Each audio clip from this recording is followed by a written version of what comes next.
Okay, I'm gonna say something that's probably been said 48,000 times in the last 5 years. We are in the era of drag. Drag is making waves all over the world, and this has brought us so many unique interpretations of the drag art form all around the globe. And if you still can't tell, clearly this channel is a big fan of drag. And clearly this channel is based in the Philippines. And yes, our home country definitely did not escape the drag race phenomenon. In the Philippines, this expansion is illustrated by two major shows. Drag Den. Welcome to Drag Den. Welcome to the Drag Den. Drag Den. And Drag Race Philippines. Philippines! Both shows contribute significantly to queer visibility and also the appreciation of drag as an art form, but these two shows display two very different flavors of drag.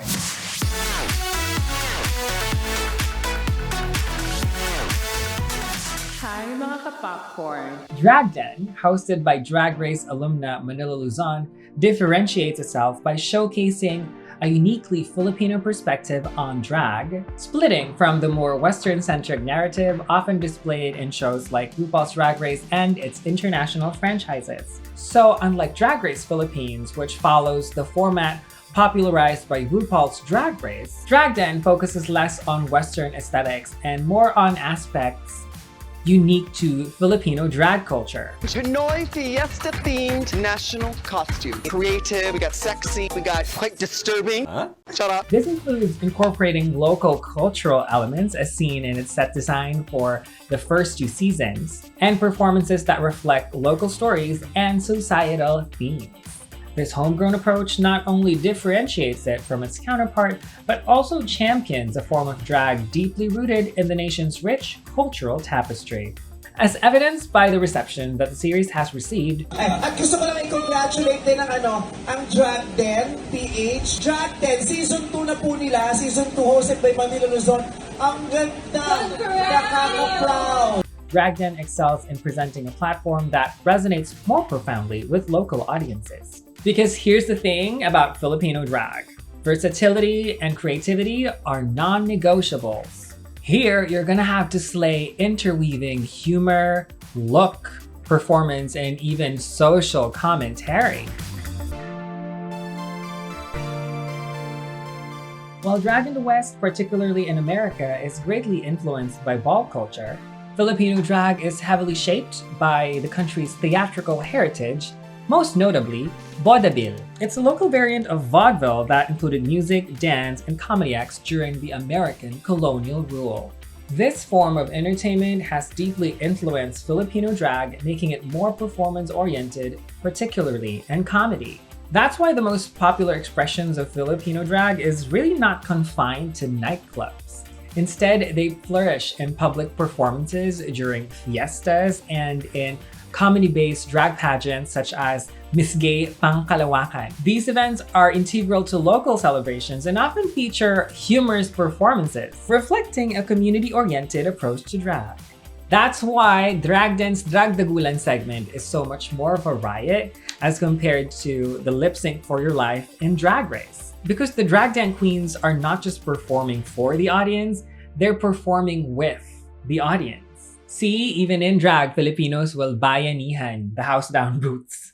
Drag Race Philippines, while still celebratory of Filipino culture, leans more towards a format that has been widely recognized and accepted globally due to the international success of the Drag Race brand. In comparison, in the Philippines, drag is less about the glamour or the look of it all, especially like in balls. Because here, it's more about performing for the community and storytelling and engaging the audience through talent and humor. This approach is also very visible on television, like in segments like Miss Q&A on its Showtime, where contestants are celebrated for their wit, humor, and ability to handle comedic banter in addition to their drag aesthetics. I encourage global viewers of this video to look for the Miss Q&A compilations online because it is a riot. I promise you, it's a riot.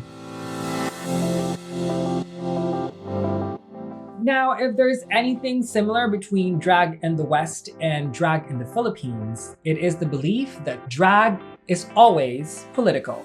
In Filipino culture, I think that drag extends way beyond just performance. It also acts as social commentary and a way for communities to band together to have discussions about really, really important things. This might be going into a little bit of a tangent, but I think Vice Ganda's placement in Philippine TV as a really powerful and influential host is a great manifestation of what is happening. Because a lot of today's drag performances actually tackle really important social issues, but they do it very subtly through humor. And just in Filipino entertainment in general, comedy is a great tool for reflection and critique. It's pretty ironic though that as drag and queer art is slowly starting to take a spot in the forefront of Philippine society, the lives for queer Filipinos seem to be getting harder every single day. I mean, a very dear colleague of mine, Pura Luca Vega, a fabulous fierce drag performer, has been arrested and jailed twice just for their performances. At ang masasabi ko lang, Pura, ang tapang-tapang mo. Napapasana all na lang kami. And you know, girl, we got your back. But you know what? These recent events only light a fire under an already revved up movement for drag rights and queer rights in this country. So,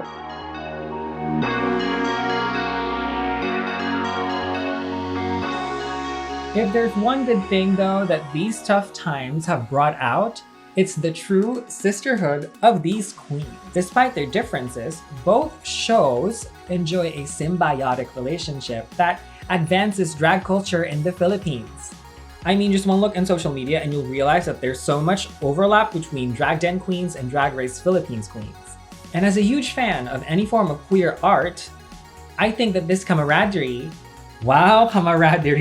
this camaraderie is actually very important because it allows each show to cater to different segments of the audience while promoting the same core message of freedom and diversity.